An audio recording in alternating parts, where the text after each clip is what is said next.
இன்றைக்கி market open ஆகும்போதே வந்து morning பயங்கர நெகட்டிவ் கிட்டத்தட்ட ஒரு 150 பாயிண்ட்ஸ் மேலே நெகட்டிவ் ஓப்பன் ஆச்சு. இதுக்கு ரீசன் என்னன்னா, நேற்று வந்து டெல்லி ரெட் ஃபோர்ட் பக்கமே வந்து பார்த்தோன்னா ஒரு காரில் வந்து பாம் பிளஸ் நடந்திருக்கு. கிட்டத்தட்ட அதில் ஒரு 9 பேர் இறந்துருக்காங்க. நிறைய பேர் வந்து காயமடைஞ்சதாக சொல்கிறாங்க. அவங்க எல்லாருமே சீக்கிரமாக குணமாகும் நாமளும் வேண்டிக்கலாம். ஓகே, இப்போ வந்து அது இல்லாமல் ஃபரிதாபாத் அந்த மாதிரி ஏரியாலலாம் கிட்டத்தட்ட ஒரு 4-5 பேரை வந்து என்ஐஏ வந்து அரெஸ்ட் பண்ணியிருக்காங்க. இதனால தான் வந்து மார்க்கெட் பயங்கர நெகட்டிவ் மார்னிங் ஓப்பன் ஆகும்போது அதுக்கப்புறமா மார்க்கெட் கொஞ்சம் கொஞ்சமாக ரெக்கவர் ஆக ஆரம்பிச்சிருச்சு. இப்போ வந்து பார்த்தீங்கன்னா ஒரு பாசிட்டிவான அவுட்லுக் இருக்குது. ஒரு சில கம்பெனியோட ரிசல்ட்ஸ் வந்து பார்க்க வேண்டியது இருக்குது. பஜாஜ் ஃபினான்ஸ், ஃபின்சர்வ், கோல்டு, சில்வர்னு சொல்லிட்டு ரீசெண்ட் டைமில் யூஎஸில் வந்து ஷட் டவுன் வந்து எடுக்க போகிறாங்கன்னு சொல்லிட்டு நேற்று ரெக்கார்டு ஹைக்கு போச்சு மார்க்கெட்டு.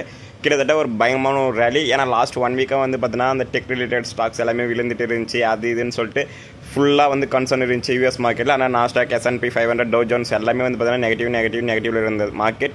நேற்று நைட் வந்து பார்த்தோன்னா, ஏன்னா நம்மளுடைய இந்தியன் ஸ்டாண்டர்ட் டைமில் பார்க்கும்போது நைட் 8 மணிக்கு தான் அவங்களுடைய மார்க்கெட் வந்து ஓப்பன் ஆகும். அது வந்து அவங்களுக்கு வந்து காலையில் 9:30. ஸோ அந்த டைமில் வந்து மார்க்கெட் அவங்களுக்கு ஓப்பன் ஆகும்போது மார்க்கெட் வந்து நல்ல ஒரு ஹைக்கு போனாங்க. நேற்று வந்து S&P 500 மட்டுமே பார்த்தீங்கன்னா ஒரு 1.5% வரைக்கும் பாசிட்டிவ். அதே மாதிரி வந்து நாஸ்டாக் வந்து பார்த்தீங்கன்னா ஒரு 2% வரைக்கும் ஏறி இருக்காங்க. மேஜர் மூவர்ஸ் யாருன்னு பார்த்தீங்கன்னா, இதுக்கு முன்னாடி வந்து மைக்கேல் பரி சொல்லியிருந்தாங்களா, NVIDIAவும் Palantirலையும் நான் வந்து ஷார்ட் செல் பண்ண போகிறேன்னு சொல்லிட்டு அந்த 2 ஸ்டாக்ஸ் தான் வந்து பயங்கரமாக ஏற்றியிருந்தாங்க. கிட்டத்தட்ட Palantir வந்து பார்த்தீங்கன்னா 8% வரைக்கும் அவங்களோட ஷேர் ப்ரைஸ் ஏறி இருந்தது. அதேமாதிரி NVIDIA வந்து பார்த்தீங்கன்னா ஒரு 5% வந்து பார்த்தீங்கன்னா ரேலி கொடுத்துருந்தாங்க.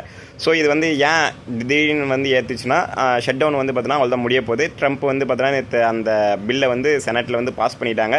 ரிப்பப்ளிகன் பார்ட்டி தான் ட்ரம்ப். அந்த ரிப்பப்ளிகன் பார்ட்டி வந்து பார்த்தீங்கன்னா நேற்று அவங்க செனட்டில் வந்து இது அவ்வளோதான் இந்த இதே யூஎஸ் ஷட் டவுனை வந்து முடிவு கொண்டு வரலாம் அப்படின்னு சொல்லிட்டு அவங்க பேசினப்போ எல்லாமே ஓகே, எல்லாமே கலந்து ஆலோசிச்சுட்டு ஓகே முடிச்சலாம்னு சொல்லிட்டு அதை முடிச்சிட்டாங்க. நான் வந்து இப்போ செனட்டில் வந்து பாஸ் பண்ணியாச்சு இந்த பில்லை. நெக்ஸ்ட் வந்து பார்த்தீங்கன்னா ஹவுஸ் ஆஃப் ரெப்ரசன்டேட்டிவில் வந்து இதை பாஸ் பண்ணணும். அது அங்கே பாஸ் ஆயிடுச்சுன்னா அதுக்கப்புறமா வந்து பிரசிடென்ட், அதாவது டொனால்ட் ட்ரம்ப் வந்து சைன் பண்ணாங்கன்னா இது வந்து ஷட் டவுன் வந்து க்ளோஸ் ஆகிடும். இது எப்போ வரைக்கும்னு பார்த்தீங்கன்னா January 31, அதாவது அடுத்த வருஷம் 2026 January 31 வரைக்கும் பார்த்தீங்கன்னா அந்த ஷட் டவுனை வந்து நீக்கிறதுக்கான உத்தரவு தான் இது இந்த பில்லு. ஸோ இது மூலமாக வந்து பார்த்தீங்கன்னா எல்லாருக்குமே வந்து பார்த்தீங்கன்னா டீச்சர்ஸ், அப்புறமா வந்து கவர்மெண்ட் எம்ப்ளாயிஸ் எல்லாமே வந்து திரும்ப அவங்களுடைய வேலைக்கு வந்துடுவாங்க. ஸோ திரும்ப வந்து பார்த்தீங்கன்னா யூஎஸ் கவர்மெண்ட் நார்மலாக ஃபங்க்ஷன் ஆகும் அப்படிங்கிறதா இதிலேருந்து புரிஞ்சிக்க வேண்டியது. ஸோ நேற்று காலையிலேருந்தே வந்து பார்த்தீங்கன்னா இந்த விஷயம் நம்ம மார்க்கெட்டில் எல்லா வேர்ல்டு ஃபுல்லாக வந்து குளோபல் மார்க்கெட்ஸ் எல்லாமே இருந்துச்சு. அவ்வளோதான் ஷட் டவுன் க்ளோஸ்க்கு வரப்போகுதுன்னு சொல்லிட்டு. அதனால் நேற்று மார்க்கெட் வந்து பார்த்தீங்கன்னா பயங்கரமாக ஏற்றுனாங்க. அதனால தான் நேற்று நம்ம சொல்லியிருந்தோம் கிட்டத்தட்ட ஒரு மார்னிங் வந்து ஒரு 30-40 பாயிண்ட்ஸ் வந்து நெகட்டிவ் இந்த மார்க்கெட் வந்து அப்புறம் கொஞ்சமாக ஏற்றிட்டு நேற்று 140-150 பாயிண்ட்ஸ் வரைக்கும் பார்த்தீங்கன்னா பாசிட்டிவ் கொண்டு போனாங்க. ஸோ நேற்றே வந்து நல்லா நம்மளுடைய மார்க்கெட்ஸ் வந்து நல்லா ஏறிடுச்சனால நல்லா ரேலி கொடுத்ததுனால இன்றைக்கி வந்து பார்த்தோன்னா அது வந்து கொஞ்சம் கன்சாலிடேஷன்ஸ் ஆகுது. நேற்று வந்து பார்த்தோன்னா FII அண்ட் DIS உடைய டேட்டாஸ் நம்ம பார்த்தோன்னா ஃபாரின் இன்ஸ்டிடியூஷன் வந்து இந்த ஒரே நாள் வந்து பார்த்தோன்னா 5000 கோடிக்கு மேலே வந்து நம்மளுடைய ஈக்விட்டிஸை வந்து விற்றுருக்காங்க. டொமஸ்டிக் இன்ஸ்டிடியூஷன்ஸ் வந்து 5000 crores மேலே வந்து பார்த்தோன்னா மார்க்கெட்டில் வந்து டம்ப் பண்ணியிருக்காங்க. அது இல்லாமல் வந்து ரீட்டைலர்ஸும் வந்து யூஎஸ் ஷட் டவுன் அந்த இஷ்யூலாம் இருக்கனால நேற்று அவங்களும் வந்து கொஞ்சம் ஆப்டிமிஸாக கொஞ்சம் பாசிட்டிவாக இருந்தாங்க. ஸோ நம்மளுடைய ரீட்டைலர்ஸ் அண்ட் மியூச்சுவல் ஃபண்ட்ஸ் எல்லாமே நேற்று கொஞ்சம் பாசிட்டிவாக இருந்தாங்க. FII வந்து தொடர்ந்து வித்துட்டே இருந்தாங்க. இதுதான் வந்து நேற்று மார்க்கெட்டில் அது மாதிரி ஆனது. ஸோ இன்றைக்கி வந்து நேற்று மார்க்கெட் வந்து நல்லா ஒரு ரேலி கொடுத்ததுனால இன்றைக்கி வந்து அது கன்சாலிடேஷன் மூடில் இருக்கனால இன்றைக்கி மார்னிங் ஓப்பன் ஆகும்போது பயங்கரமான ஒரு நெகட்டிவ் கிட்டத்தட்ட ஒரு 140-150 பாயிண்ட்ஸ் வந்து பார்த்தீங்கன்னா நெகட்டிவில் க்ளோஸ் ஓப்பன் ஆச்சு. பட் அதுக்கப்புறம் டைம் போக அது கொஞ்சம் கொஞ்சமாக மாறிட்டு நம்மளுடைய மியூச்சுவல் ஃபண்ட்ஸ், அதாவது டொமஸ்டிக் இன்ஸ்டிடியூஷன்ஸ் வந்து காசெல்லாம் உள்ள போட்டு இப்போ மார்க்கெட் வந்து விழாமல் பார்த்துட்டு இருக்காங்க. இப்போ வந்து மார்க்கெட் வந்து பார்த்தீங்கன்னா ஒரு 40-50 பாயிண்ட்ஸ் தான் நெகட்டிவில் இருக்குது. அதாவது பாசிட்டிவ் ஒன்றும் ரிட்டர்ன் ஆகலை. பட் 150 பாயிண்ட்ஸ்லேருந்து 50 பாயிண்ட்ஸ் கொண்டு வந்தாங்க அந்த நெகட்டிவை. மார்க்கெட் வந்து உண்மையாக சொல்லணும்னா பயங்கரமாக அப்படியே ஸ்ட்ராங்காக நிற்கிறதுனால நம்ம சொல்ல முடியாது. ஒரு மாதிரி ஆசிலேஷன் மூடில் தான் இருக்குது. ஏன்னா பயங்கரமாக நியூஸ் எதுவும் வரல. குளோபல் நியூஸும் வந்து பார்த்தீங்கன்னா மார்க்கெட் ஒரு பயங்கரமாக ஒரு ரேலி கொடுக்குற மாதிரி எதுவுமே இல்லை. ஏன்னா ட்ரம்ப்பு அண்டு நம்மளுடைய இந்தியா அந்த ட்ரேடியல் வந்து சைன் ஆச்சுன்னா கூட வச்சுக்கேன், கண்டிப்பாக நம்மளுடைய மார்க்கெட் வந்து அடுத்தடுத்த உயரத்துக்கு போகிறதுக்கு வாய்ப்புகள் இருக்குது. ஏன்னா நம்மளுடைய எக்ஸ்போர்ட்ஸில் லார்ஜாக வந்து நம்ம யாரை டிபெண்ட் பண்ணியிருக்கோம்னா யூஎஸ் தான்.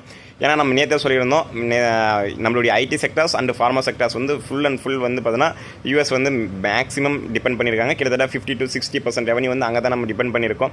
ஸோ அந்த ட்ரேடில் சைன் ஆயிடுச்சுன்னா கூட நம்மளோட மார்க்கெட் வந்து நல்ல ஒரு ரேலி கொடுக்கலாம். பட் ஆனால் அந்த இது நடக்கலை. ட்ரேடில் ஒன்றுமே வந்து சைன் ஆகாமல் இருக்குது. அதனால் அது இல்லாத இந்த டைமில் ஷட் டவுனு, டெக் பபுள் அது இதுன்னு சொல்லிட்டு எல்லாமே இது பண்ணனால மார்க்கெட் வந்து ஒரு மாதிரி கன்சாலிடேஷன்ஸ் தான் இருக்குது. ஸோ அது நம்ம கொஞ்சம் ஜாக்கிரதையாக வந்து பார்த்துக்கணும் மார்க்கெட்டில். ஏன்னா இந்த டைமில் வந்து நம்மக்கிட்ட இருக்க எல்லா காசையும் பம்ப் பண்ணிட வேண்டாம். கொஞ்சம் வெயிட் பண்ணுங்கள். இன்னும் நல்ல ஸ்டாக்ஸ் எல்லாம் நல்ல ப்ரைஸுக்கு வரும். நல்ல சீப்பான ப்ரைஸுக்கு வரும்போது நம்ம எடுத்துக்கலாம். ஏன்னா இப்போ 25,500 இருக்குது மார்க்கெட்டு. நிஃப்டி 25,500 இருந்தாலுமே நம்மளுடைய ஸ்டாக்ஸ் எல்லாமே வந்து பார்த்தோன்னா இப்போ நானும் நிறைய கமெண்ட்ஸ் பார்த்துட்டு இருக்கேன். என்னுடைய வீடியோ மட்டும் இல்லாமல் நிறைய மற்ற நல்லா ஃபினான்ஷியலாக நல்லா பயங்கரமாக ரீச் போகக்கூடிய ஒரு சில சேனல்ஸில் இருக்கக்கூடிய கமெண்ட்ஸ் நம்ம பார்த்தாலுமே அவங்களும் என்ன சொல்லியிருக்காங்கன்னா, நிஃப்டி வந்து அங்கே தான் நிற்கிது, மார்க்கெட் அங்கே தான் நிற்கிது, பட் எங்களுடைய ஸ்டாக்ஸ் எங்களுடைய போர்ட்ஃபோலியோ எல்லாமே வந்து நெகட்டிவ் தான் போயிட்டு இருக்குது அப்படின்னு சொல்கிறாங்க. இதுக்கு ரீசன் என்னென்னா ஏன்னா மார்க்கெட் வந்து நிஃப்டி வந்து உயர உயர நம்மளுடைய ஸ்டாக்ஸ் வந்து ஒவ்வொரு ஸ்டாக்குமே வந்து பார்த்தீங்கன்னா நல்லா அது ஒரு ரேலி கொடுக்கும். இதுதான் வந்து நார்மலாக கரெக்டான ஒரு வே. பட் ஆனால் நம்மளுடைய மியூச்சுவல் ஃபண்ட்ஸ், டொமஸ்டிக் இன்ஸ்டிடியூஷன்ஸ் எல்லாம் என்ன பண்ணுறாங்கன்னா நம்ம போடுற ஃபண்டு தான் அதெல்லாமே. நம்ம வந்து பேசிவ் ஃபண்ட்ஸ், ஆக்டிவ் ஃபண்ட்ஸ்னு நம்ம போடுறோம்ல, அதெல்லாமே எடுத்துகிட்டு போயிட்டு அவங்க வந்து ஏன்னா நிஃப்டியை வந்து இல்லாமல் பார்த்துக்கணும் அப்படின்றதுக்காக வந்து அவங்க ஃபுல்லாக அதில் போட்டுருக்காங்க. ஸோ அதில் போடுறதுனால மற்ற ஸ்டாக்ஸ் நம்மளுடைய மிட் கேப், அப்புறமா ஸ்மால் கேப்ஸ் இதெல்லாம் போடுறதுக்கு ஆள் இல்லை.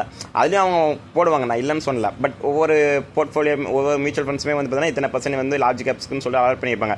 ஸோ அது எல்லாமே எடுத்துன்னு போயிட்டு இப்போ அவங்க நல்லா நிஃப்டியில் போட்டே இருக்கனால மார்க்கெட் வந்து பார்த்தோன்னா மார்க்கெட் வந்து விழாமல் இருக்கிற மாதிரி ஒரு அவுட்லுக் காட்டுறாங்க. பட் ஆனால் நம்மளுடைய போர்ட்ஃபோலியோ உண்மையாக சொல்கிறேன், எனக்கு தெரிஞ்சும் நான் நிறைய கமெண்ட்ஸ் பார்த்துருந்தேன், நிறைய பேர்கிட்ட விசாரிக்கும் போது அதான் சொல்கிறாங்க, எல்லாருடைய போர்ட்ஃபோலியோமே வந்து பார்த்தீங்கன்னா கொஞ்சம் நெகட்டிவ்ஸ் தான் போயிட்டு இருக்குது அப்படின்னு சொல்லிட்டு. ஏன்னா அக்டோபர் மந்த் வந்து நல்ல ஒரு பாசிட்டிவான ஒரு அவுட்லுக் இருந்துச்சு. ஏன்னா அந்த டைம் தான் வந்து Q2 ஏர்னிங்ஸ் வந்து பார்த்தீங்கன்னா ஒரு சில கம்பெனிஸ் நல்ல ப்ராஃபிட் காட்டியிருந்தாங்க. அதே மாதிரி பார்த்தீங்கன்னா அந்த டைம் தான் வந்து ட்ரம்ப் இந்தியா வந்து அந்த ட்ரேடில் வந்து சைன் பண்ண போகிறதாகவும் அறிவிப்பெல்லாம் இருந்ததுனால பயங்கரமான ஒரு ஆப்டிமிசம் இருந்துச்சு. அப்போ மார்க்கெட் நல்லா கொஞ்சம் ரேலி கொடுத்துச்சு. ஏன்னா அப்போ தான் 24,500 26,100 200 வரைக்கெல்லாம் போயிடுச்சு. பட் ஆனால் திரும்ப வந்து அந்த மார்க்கெட் வந்து எப்பவுமே மேலே போயினே இருக்கணும்னா ஒரு நல்ல பாசிட்டிவான நியூஸோ அது மாதிரிலாம் வந்துகிட்டே இருக்கணும். பட் ஆனால் எதுவுமே அந்த மாதிரி தெரியல, கொஞ்சம் நெகட்டிவ் நியூஸ் தான் எல்லாமே வந்துட்டு இருக்கிறனால மார்க்கெட் வந்து இப்போ கன்சாலிடேஷன்ஸ் இருக்குது. 25,500 மார்க்கெட் வந்து இப்போ நிச்சுட்டு இருக்குது. மேபி இன்னொரு 2-3 நாள் இல்லை ஒரு வாரத்தில் இன்னும் எதுனா நல்ல பாசிட்டிவான விஷயங்கள்லாம் வரலைன்னா மார்க்கெட் இதையும் உடைச்சிட்டு திரும்ப ப்ரீவியஸ் லோ, அதாவது ப்ரீவியஸ் க்ளோஸில் இருந்துச்சுல இந்த 24,500 24,800 900 அந்த ரேஞ்சுக்கு போகிறதுக்கும் வாய்ப்புகள் அதிகமாக இருக்குது. கன்சாலிடேஷன் ஆகலாம் மார்க்கெட். ஸோ நம்ம வந்து ஒரே டைமில் இந்த டைமில் எல்லா ஸ்டாக்ஸையும் நம்ம போயிட்டு தூக்கிறதுக்கு பதிலாக கொஞ்சம் வெயிட் பண்ணி நம்மளுடைய ஸ்டாக்ஸ் வந்து சீப் ப்ரைஸில் கிடைக்கும், அப்போ நம்ம வாங்கிக்கிறது கொஞ்சம் நல்லாயிருக்கும். நெக்ஸ்ட் நிஃப்டியோட பர்ஃபார்மன்ஸ் பார்க்கலாம். நிஃப்டியில் வந்து பார்த்தீங்கன்னா இன்றைக்கி பஜாஜ் ஃபினான்ஸ் அண்ட் பஜாஜ் ஃபின்சர்வ் ரெண்டுமே வந்து பார்த்தீங்கன்னா கிட்டத்தட்ட 7% 8% வரைக்கும் கரெக்டாக இருக்காங்க. இன்றைக்கி மார்க்கெட் நெகட்டிவாக இருக்கிறதுக்கு ஒரு சில ரீசன்ஸில் இவங்களும் ஒருத்தர். ஏன்னா வந்து அவங்களுடைய Q2 ரிசல்ட்ஸ் வந்து அனௌன்ஸ் பண்ணிட்டாங்க. கிட்டத்தட்ட ஒரு 21% அந்த ஒரு 15% வரைக்கும் பார்த்தீங்கன்னா இயர் ஆன் இயர் க்ரோத்தில் வந்து ப்ராஃபிட் காட்டியிருக்காங்க. பட் எதுக்காக ஏன் நல்ல ஒரு ப்ராஃபிட் தானே காட்டியிருக்காங்க, பட் ஏன் வந்து அவங்களுடைய ஸ்டாக்ஸ் எல்லாமே வந்து கரெக்டாகுதுன்னா ஏன்னா இவங்களுடைய மார்க்கெட்டில் எக்ஸ்பெக்டேஷன் இருந்துச்சு இவங்களுக்கு இவ்வளோ இருக்குன்னு சொல்லிட்டு 20% சொன்னாங்க. பட் ஆனால் அது வரல, கொஞ்சம் கம்மியாக தான் வந்திருக்கு. பட் அது இருந்தாலும் இன்னொன்று வந்து பார்த்தோன்னா ரீசெண்ட் டைமில் வந்து நம்ம லாஸ்ட்டு ஒரு 15 நாளாக பார்த்தோன்னாவே பஜாஜ் ஃபினான்ஸ் அண்ட் பஜாஜ் ஃபின்சர்வ் ரெண்டுமே வந்து பார்த்தீங்கன்னா நல்லா கார்னர் பண்ணிட்டே இருந்தாங்க. மார்க்கெட் ஓவராலாக விழுந்துட்டு இருந்தாலும் இவங்க 2 பேர் மட்டும் நல்லா பாசிட்டிவ் இருந்திருப்பாங்க. நம்ம நல்லா கவனிச்சிருந்தா தெரிஞ்சிருக்கும். ஏன்னா நம்ம வீடியோவில் ஒரு சில டைம் நம்ம சொல்லிட்டு தான் இருப்போம், இன்றைக்கி வந்து பஜாஜ் ஃபினான்ஸ் அண்ட் ஃபின்சர்வ் வந்து கொஞ்சம் நல்லா எதில் இருந்தாங்க, ஸ்ரீராம் ஃபினான்ஸ் இவங்கலாம் சொல்லிட்டு. ஸோ இவங்க எல்லாருமே வந்து பார்த்தோன்னா இப்போ அது ஒரு 15 நாளே வந்து அவங்க நல்லா அவங்களுடைய ஷேர் ப்ரைஸ் வந்து ஏற்றிட்டே இருந்தாங்க. ஸோ இப்போ வந்து பார்த்தீங்கன்னா அவங்களோட Q2 ரிசல்ட்ஸ் எல்லாம் வந்துச்சு. இந்த டைமில் வந்து ஜஸ்ட் ப்ராஃபிட் புக்கிங். எப்பவுமே வந்து மார்க்கெட்டில் ஒரு விஷயம் சொல்லுவாங்க, buy the news sell the market. அதாவது நியூஸை வாங்கிக்கோ, பட் அதுக்கு ஆப்போசிட்டில் ரியாக்ட் பண்ணிக்கோன்னு சொல்லிட்டு இதே தான். ஏன்னா எப்பயுமே வந்து மார்க்கெட்டை பொறுத்த வரைக்கும் அது ரொம்ப அட்வான்ஸ்டாக இருக்கும். விஷயம் நடக்க போகுதுன்னா அது வந்து முன்னாடியே மார்க்கெட்டுக்கு வந்து அந்த விஷயம் தெரிஞ்சிடும் அப்படின்ற மாதிரி சொல்லுவாங்க. ஸோ அதனால் வந்து எப்பயுமே வந்து நிறைய டைம் நாமளும் பார்த்துருப்போம், அந்த நியூஸ் வந்த பின்னாடி தான் அந்த ஸ்டாக்ஸ் வந்து ஏறும்னு நினச்சிருப்போம், பட் ஆனால் விழுந்திருக்கும். ஏன்னா நானும் அது மாதிரி டைம்லலாம் மாட்டியிருக்கேன். ஸ்டார்டிங்லாம் நானும் அது மாதிரிலாம் மாட்டி எனக்கு அப்புறமா தான் கொஞ்சம் கொஞ்சமாக புரிய ஆரம்பிச்சிச்சு இப்படி தான் சொல்லிட்டு. ஏன்னா அந்த நியூஸ் வரும்போது ஏன்னா அதுக்கு முன்னாடியே வந்து மார்க்கெட் வந்து ஏற்றிருப்பாங்க அந்த ஷேரோடைய ப்ரைஸை. கரெக்டாக அந்த நியூஸ் வந்து எப்போ அஃபிஷியலாக வந்து பப்ளிஷ் பண்ணுறாங்களோ அந்த டைமில் வந்து அவள் அந்த ஷேரை விற்றுட்டு கரெக்டாக நல்ல ஒரு ப்ராஃபிட்டை வந்து புக் பண்ணிவிட்டு கிளம்பிடுவாங்க. இதுதான் வந்து பஜாஜ் ஃபினான்ஸ் அண்ட் ஃபின்சர்வ்லையும் நடந்திருக்கு. நெக்ஸ்ட் வந்து பார்த்தீங்கன்னா ONGCயும் வந்து இன்றைக்கி கரெக்டாக இருக்குது ஒரு 2% வரைக்கும். இதுக்கு ரீசன் என்னென்னா ONGC வந்து Q2 ரிசல்ட்ஸ் நல்லா கொடுக்கல, அது உண்மையான விஷயம். அதனால் வந்து பார்த்தீங்கன்னா இன்றைக்கி அவங்களுடைய ரிசல்ட்ஸ் வந்து நல்லா இல்லை அப்படின்றதுக்காக இன்றைக்கி அவங்களுடைய ஷேரும் வந்து பார்த்தீங்கன்னா ஒரு 2% வரைக்கும் கரெக்டாக இருக்குது. நெக்ஸ்ட் யார் நம்ம பெருசாக பார்க்கும்போது காலையில் பார்க்கும்போது ஸ்ரீராம் ஃபினான்ஸும் வந்து கொஞ்சம் கரெக்டாக இருந்தாங்க. பட் ஆனால் இப்போ ஒரு மாதிரி ரெக்கவர் ஆகிட்டாங்க. இது மாதிரி மற்ற ஸ்டாக்ஸ் எல்லாமே வந்து பார்த்தீங்கன்னா ஜஸ்ட் 1% அது மாதிரி தான். அப்போலோ ஹாஸ்பிட்டல், ஈச்சர் மோட்டார்ஸ் இவங்கெல்லாம் பார்த்தீங்கன்னா ஒரு % வரைக்கும் கரெக்டாக இருக்காங்க. இன்றைக்கி வந்து யார் மார்க்கெட்டில் மேஜர் மூவர்ஸாக இருந்தாங்க பார்த்தீங்கன்னா இண்டஸ்இண்ட் பேங்க் வந்து பார்த்தீங்கன்னா ஒரு கிட்டத்தட்ட ஒரு 2.6% வரைக்கும் ஏறி இருக்காங்க. அது வந்து பாரத் எலக்ட்ரானிக்ஸ் லிமிடெட் பெல் இவங்களோட ஷேர் ப்ரைஸ் வந்து பார்த்தீங்கன்னா இன்றைக்கி 2.5% வரைக்கும் ஏறிச்சு. இதுக்கு ரீசன் என்னென்னு பார்க்கும்போது அவங்களுடைய ஆர்டர் புக் வந்து இப்போ கிட்டத்தட்ட ஒரு 900 கோடிக்கு வந்து பார்த்தீங்கன்னா அவங்களுக்கு வந்து ஆர்டர் கிடச்சிருக்கு அப்படின்னு நியூஸ் வந்ததுனால இன்றைக்கி வந்து பார்த்தீங்கன்னா பாரத் எலக்ட்ரானிக்ஸை வந்து நல்லா பயங்கரமாக மார்க்கெட்டில் வந்து 2% வரைக்கும் ஏற்றிருக்காங்க.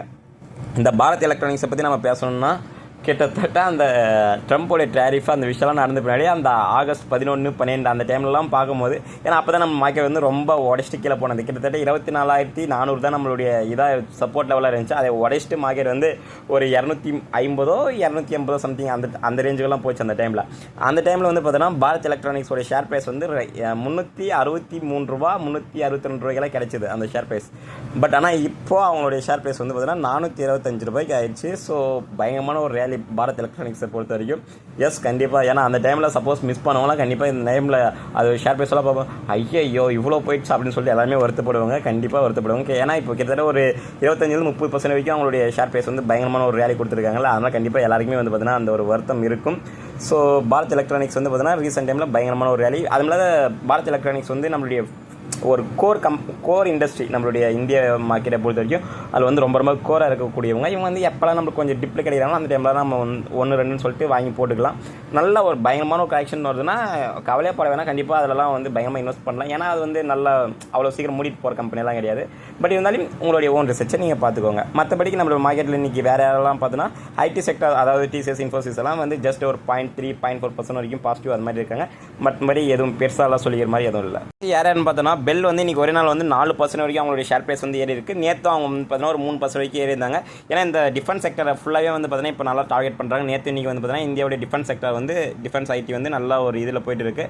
அந்த இண்டெக்ஸ் வந்து பார்த்தீங்கன்னா கிட்டத்தட்ட ஒரு நேற்று ஒரு 1.5% வரைக்கும் பாசிட்டிவ் கொடுத்தாங்க. இன்றைக்கும் வந்து நல்லா ஏறிட்டு இருக்காங்க. இன்றைக்கி பெல்லும் நல்லா ஏறி இருக்குது. BHEL அந்த ஷேரும் வந்து பயங்கரமாக ஏறி இருக்குது. ஸோ ரெண்டு பேருமே வந்து பார்த்தீங்கன்னா நல்ல ஒரு ரேலி. இவங்க வந்து பெல் வந்து பார்த்தீங்கன்னா இன்றைக்கி ஒரு 4% கொடுத்துருக்காங்க. வோடாஃபோன் ஐடியா வந்து பார்த்தீங்கன்னா இன்றைக்கி ஒரே நாளில் வந்து 6% வரைக்கும் அவங்களோட ஷேர் ப்ரைஸ் வந்து ஏறி இருக்குது. கிட்டத்தட்ட ஒரு 2 மாதம் முன்னாடி நம்ம அவங்களோட ஷேர் ப்ரைஸ் வந்து பார்க்கும்போது ஒரு 6.5-7 ரூபாய்க்கெல்லாம் கிடச்சிருந்தது. பட் இப்போ வந்து பார்த்தீங்கன்னா 10 ரூபாய் இருக்குது ஒரு ஷேர் ப்ரைஸ். இது வந்து ஜஸ்ட் நம்ம பார்க்கும்போது 3 ரூபானாலும் ஜஸ்ட் அது ஒரு பர்சன்டேஜ் நீங்கள் பாருங்கள். இப்போ ஒரு 650 ரூபாய் 700 ரூபாய் நீங்கள் போட்டது இப்போ இந்த 2 மாதம் வந்து 1000 ரூபாய் மாறி இருக்குது. இல்லை ஒரு 6500 ரூபாய் நீங்கள் போட்டிருந்தீங்கன்னா இப்போ 10,000 ரூபாய் நினச்சி பாருங்கள்.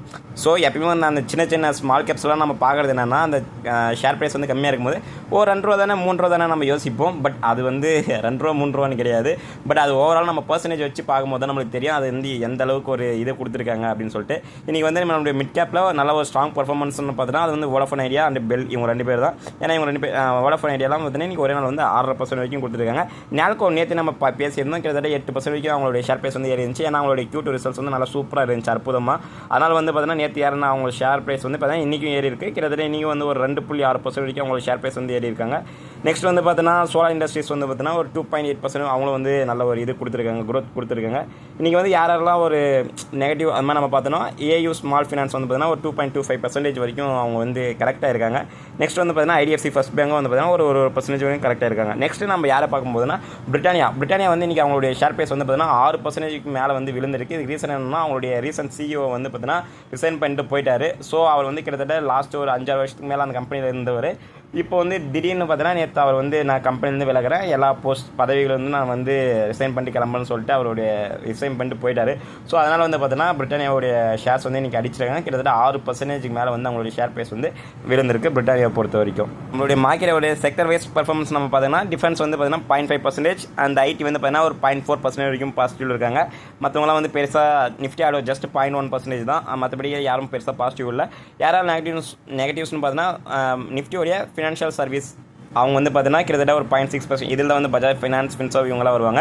அதுக்கப்புறம் ஓவரால் நிஃப்டியோடைய ஃபினான்ஸ் சர்வீஸ் அவங்க வந்து பார்த்தீங்கன்னா ஒரு 0.5%. நிஃப்டியோடைய PSU பேங்க்ஸ், பப்ளிக் செக்டர் அண்டர்டேக்கிங்ஸில் இருக்கக்கூடிய பேங்க்ஸ், அதாவது SBI, இந்தியன் பேங்க் அவங்களாம் வருவாங்களா, அது வந்து பார்த்தீங்கன்னா ஒரு 0.5% வரைக்கும் விழுந்திருக்கு. இன்றைக்கி ஓவராலாக பார்க்கும்போது நம்மளுடைய பேங்கிங் செக்டர்ஸ் எல்லாமே வந்து பார்த்தீங்கன்னா நெகட்டிவ். அது மார்னிங் நம்ம பார்க்கும்போது நம்மளுடைய ஓவரால் பேங்க் நிஃப்டி வந்து பார்த்தீங்கன்னா கிட்டத்தட்ட ஒரு 350 400 பாயிண்ட்ஸ் வந்து நெகட்டிவ்ல இருந்துச்சு. பட் அதுக்கப்புறம் டைம் போக நம்மளுடைய மியூச்சுவல் ஃபண்ட்ஸ் எல்லாம் வந்து காசு இது பண்ணிட்டாங்க. ஸோ அதில் மார்க்கெட்டில் காசு போட்டு, ஸோ அதனால் இப்போ பார்க்கும்போது ஒரு 100 பாயிண்ட்ஸ் வந்து பார்த்தீங்கன்னா நம்மளுடைய பேங்க் நிஃப்டி வந்து நெகட்டிவ்ல இருக்குது. ஸோ FMCG வந்து இன்றைக்கி பெருசாக அஃபெக்ட் ஆகலை. இன்றைக்கி பொறுத்த வரைக்கும் ஜஸ்ட் ஒரு 0.1% வரைக்கும் மேலே கீழேன்னு போயிட்டு வராங்க, அவ்வளோதான். FMCG வந்து இன்றைக்கி அன்அஃபெக்டட். மற்றபடி எந்த ஒரு செக்டர்ஸ்னு நம்ம பார்க்கும்போது மிட் கேப்ஸ் வந்து பார்த்தீங்கன்னா ஜஸ்ட் ஒரு 0.2 அவ்வளோதான் நெகட்டிவ்ல இருக்காங்க. 0.2% தான் நெகட்டிவ்ல இருக்காங்க. அதுமாதிரி ஓவரால் நம்மளோட இண்டெக்ஸில் பார்க்கும்போது எல்லாமே சின்ன நெகட்டிவ்ஸ் தான். யாரும் பெரிய அளவுக்கு வந்து அஃபெக்ட் ஆகிட்டாங்க அப்படின்னு சொல்ல முடியாது. ஸ்மால் கேப்ஸ் வந்து ஒரு சின்ன லெவலில் கரெக்ட் ஆகிட்டே இருக்குது. ஏன்னா இந்த எப்போல்லாம் மார்க்கெட் விழுதோ அப்போல்லாம் வந்து ஸ்மால் கேப்ஸ் வந்து பயங்கரமாக அடிவாங்க. ஸோ அதனால தான் எல்லாமே சொல்லுவாங்க ஸ்மால் கேப் போகும்போது கொஞ்சம் ஜாக்கிரதையாக இருக்கணும்னு சொல்லிட்டு. பட் அது அப்படியே தான் நடக்குது. பட் ஆனால் ஒருவேளை மார்க்கெட் வந்து ரேலியாக ஆரம்பிச்சிச்சுன்னா நம்மளுடைய ஸ்மால் கேப்ஸ் வந்து பயங்கரமாக ரிட்டர்ன்ஸ் கொடுப்பாங்க. அதையும் நம்ம ஞாபகம் வச்சுக்கணும். அதுக்கு எல்லா பணத்தையும் ஸ்மால் கேப்ஸ் போட்டு வேணால் டைவர்சிஃபை பண்ணி வச்சுக்கணும். லார்ஜ் கேப்ஸில் இருக்கணும், மிட் கேப்ஸ் கேப்ஸ்லேயும் இருக்கணும், ஸ்மால் கேப்லேயும் இருக்கணும். எல்லாத்தையுமே வந்து நம்ம வந்து டைவர்சிஃபை பண்ணி வச்சிருந்தா தான் நம்மளுக்கு ஓரளவுக்கு வந்து கரெக்டாக இருக்க முடியும். கோல்டு அண்ட் சில்வர் அவங்கள பற்றி நீ கண்டிப்பாக பார்க்கலாம். ஏன்னா வந்து கோல்டு அண்ட் சில்வர் ரெண்டுமே வந்து பார்த்தீங்கன்னா நேற்று குளோபல் மார்க்கெட்டில் பார்க்கும்போது பயங்கரமான ஒரு சர்ஜ் ஆனாங்க. ஏன்னா அந்த யூஎஸ் ஷட் டவுன் பண்ணாடி வந்து ஷேர் மார்க்கெட்டும் ஏறிச்சு. பட் அதே டைமில் கோல்டு சில்வர் ரெண்டுமே வந்து ஏறவும் ஆரம்பிச்சுது. ஸோ கோல்டு வந்து பார்த்தீங்கன்னா இப்போ கிட்டத்தட்ட ஒரு 2% வரைக்கும் பார்த்தீங்கன்னா நம்மளுடைய இந்திய மார்க்கெட்ஸில் பாசிட்டிவ் கொடுத்துருக்காங்க. சில்வர் பார்த்தீங்கன்னா ஒரு 1.89 வரைக்கும் பார்த்தீங்கன்னா பாசிட்டிவ் கொடுத்துருக்காங்க. இது ரெண்டு பேருமே வந்து நல்ல ஒரு ஜஸ்ட் 2% தானே 1% தானே நம்ம யோசிக்க மாட்டோம். ஏன்னா மார்க்கெட்டில் இருக்கவங்களுக்கு தெரியும் அந்த 2%னாலும் நம்ம வச்சிருக்க டோட்டல் அமௌண்ட்டை வந்து அதை இது பண்ணும்போது அது வந்து பயமாக ஒரு இது நம்மளுக்கு கொடுக்குன்னு சொல்லிட்டு. ஸோ அந்த மாதிரி பார்க்கும்போது இன்றைக்கி என்னுடைய போர்ட்ஃபோலியோ ஓரளவுக்கு நல்லா கொஞ்சம் க்ரீனாக இருக்கிறதுக்கு கோல்டு சில்வர் ரெண்டு பேருமே காரணமாக இருக்காங்க.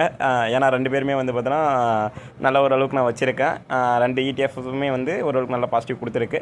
இது வந்து அந்த ரொம்ப அந்த பீக் போயிட்டு சில்வர் வந்து பயமாக ஒரு கிளாஷ் வரும்போதும் வந்துன்னா நம்மளெலாம் வந்து எந்த ஒரு நெகட்டிவுமே இல்லை சில்வர்லேயும் சரி கோல்டுலையும் சரி.